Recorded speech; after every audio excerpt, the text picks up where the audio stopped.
শুভ বিবাহ party Faisal and জান্নাতুল। আসসালামু আলাইকুম গাইস, সবাই কেমন আছেন? আশা করি সবাই ভালো আছেন। আলহামদুলিল্লাহ আমিও ভালো আছি। ভোরবেলা আমরা সবাই একটা জরুরি কাজে বের হয়েছিলাম খিলগাঁওয়ে। চিন্তা করেছিলাম সেখানে কাজ শেষে বাসায় এসে জুমার নামাজ পড়ে তারপরে আমরা একটু রেডি হয়ে বিয়েতে অ্যাটেন্ড করব। কিন্তু আমাদের ইচ্ছা তো বড় ইচ্ছা না, উপরওয়ালার ইচ্ছাই বড় ইচ্ছা।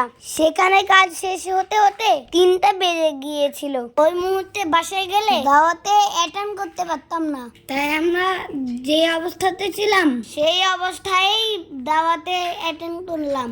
খিলগাঁও থেকে অনুষ্ঠানে পৌঁছাতে আরো 1 ঘন্টা লেগে গেল। ঠিক 4টায় আমরা পৌঁছালাম। গিয়ে দেখি প্রায় সবার খাওয়া দাওয়া শেষ। যাওয়ার সঙ্গে সঙ্গে আমরাও খেতে বসে গেলাম। প্রচন্ড ক্ষুধা লেগেছিল আমাদের জন্য কিছু ভাইয়ারাও ওয়েট করতেছিল, ওনারাও আমাদের সঙ্গে বসে গেল।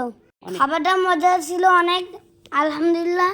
সবাই মিলে খাওয়া দাওয়া শেষ করলাম। খাবার শেষে সবাই মিলে রিসেপশন ঘুরে দেখলাম।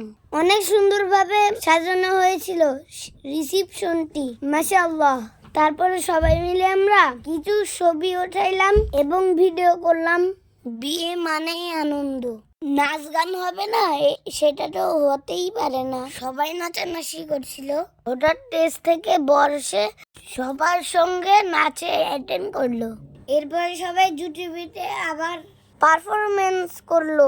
এরপরে সবাই মিলে বরের সাথে কিছু ছবি উঠাইলাম। তারপরে সবার কাছ থেকে বিদায় নিয়ে আমরা বাসে চলে আসলাম। ভিডিওটি কেমন লাগলো জানাবেন। সবাই সুস্থ থাকবেন, ভালো থাকবেন, আমাদের জন্য দোয়া করবেন। আল্লাহ হাফেজ।